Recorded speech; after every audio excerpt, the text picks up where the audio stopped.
In the past year, the NFL has said they want to promote racial equality, as you both know. Roger Goodell came out, said Black Lives Matter. Messages have been on helmets, end zones all season long.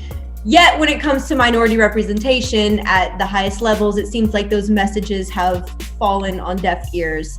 And one fact I actually wanted to bring up was of the 18 head coaching positions filled in the past 3 years, only one has gone to a Black coach. So with that, I'm here with Mike Jones and Jarrett Bell to discuss the current state of the league in regards to minority representation at the head coach and GM level in the NFL. So starting with you, JB, how would you describe the current hiring cycle for head coaches and GMs in the NFL?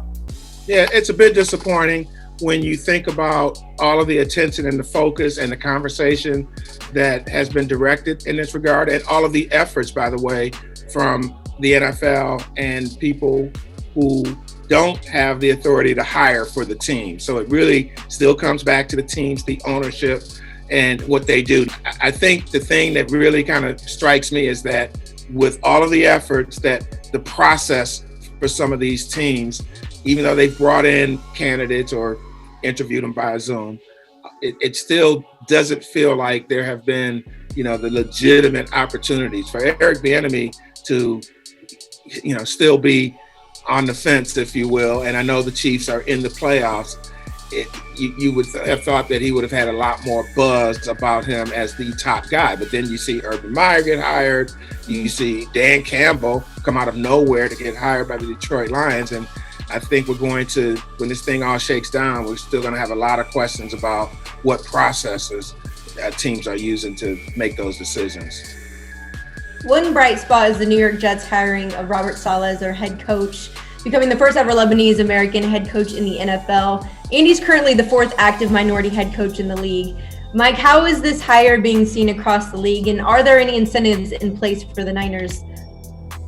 Yeah, well, the Niners will get some. They'll get the two third-round picks for having a minority coach that was promoted up and out of their organization. That, developmental incentive that the league gave to teams. But, around the league, there's not a whole lot of excitement because, one coach being hired doesn't really undo, decades of wrongdoing. A lot of these coaches were looking at this from guys I've been talking to are like, yep, this is what we expected. They were worried even after the league changed the Rooney Rule to expand the requirements and giving these incentives. They felt like, it's just going to lead to more token interviews.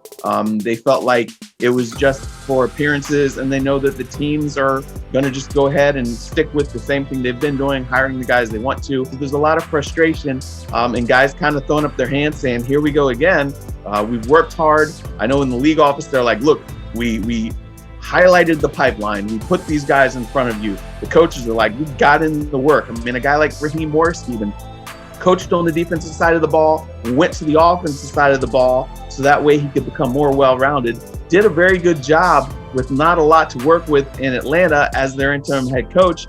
No sniffs. And so there's just a lot of frustration even still. Leslie Frazier hadn't had an interview in 3 years, not one, not two, 3 years. And so that really that contrast just really illustrates the level of frustration that Mike alluded to. And I hear it every day from so many people. I talked to Bruce Arians, the Bucs coach, and he says that right now he's really ticked off that Byron Leftwich, you mentioned Raheem Morris not getting a sniff, Byron Leftwich, same deal. Not even a phone call, not even an interview. And so, there's a lot more that needs to be done in this regard. And I'm not optimistic that it's going to just happen voluntarily with the NFL teams. On the topic of head coaches, I want to switch gears a little bit, talk about the dysfunction in Houston, a team that's still without a head coach. Let's start with the Andre Johnson tweet. He was very blunt, said the organization is known for wasting players' careers. What's wrong with this organization in your guys' mind? Mike, I'll start with you. It's bad decision making at the top. That's where it came from. Cal McNair is the guy. He's the one who decided to give over power to Bill O'Brien to make him the GM and the head coach. And we saw poor decision making there out of Bill O'Brien as he continued to give away draft picks and eat up their cap space and everything like that, and then give away top level talent like Jadeveon Clowney and DeAndre Hopkins, stripping their team down of game-changing players and then leaving them without draft picks and without money. Then this guy that they brought in, Jack Easterby, was a character coach. Supposedly, somehow he elevates himself up to be the top executive. And this is really an undesirable situation. He hired Nick Caserio from New England, who he was familiar with. They go back to the Patriot well. That kid has got a really big job that a mess he's got to clean up, because he came there probably because he wanted to build a team around Deshaun Watson. Deshaun Watson don't want to be there now. So he's got to somehow try to find a way to convince Deshaun Watson, hey, you got to trust me on this. I want to build this team around you. And he's the guy who called Eric Bieniemy, had the interview with him, had the interview with Leslie Frazier once he was in place. I don't know if he can fix this thing, but you still have to wonder if you can trust what's up top, because you see owners make bad decisions again and again and again. It doesn't matter who they bring in as their talent evaluator, who they bring in as their head coach. They still find a way to run it into the ground. And they're very much at a position where just last year they won the first round playoff game, and you thought, okay, they're heading somewhere. They were leading the Kansas City Chiefs 24-0 at the start of the second quarter, and they collapsed and lost. They gave up 40-something points unanswered, lost by 20 points. We should have known right then something's bad, some bad mojo with this franchise, because they haven't been right since. And now, instead of taking another step forward off of the playoff win last year, they are a team that is just in shambles. Has Deshaun Watson played his last game for the Houston Texans, or can this be saved? What do you guys think?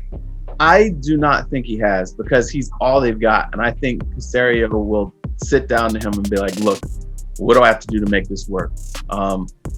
I think, from talking to somebody close to Deshaun, he didn't think that it was unsalvageable. He thought, look, they've got some time.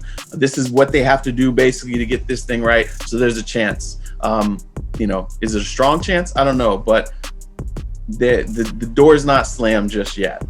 Yeah, I agree with you, Mike, because how stupid can they be? I mean, we know they're stupid enough to turn their franchise over to somebody who doesn't have that level of experience. But yeah, you're right. Deshaun Watson is the guy, because if you get rid of Deshaun Watson, then what are you doing? You're trying to find a franchise quarterback. Yeah. So you have to salvage that. So hopefully, from all those years of working with Bill Belichick, Caserio will understand that. But by the same token, why is Tom Brady in Tampa Bay and not still in New England? Because there was a breakdown in the chemistry between Belichick and Brady. I think that is something to really, keep in mind, to put it in a context when you think about what the Texans can or can't do with Deshaun Watson.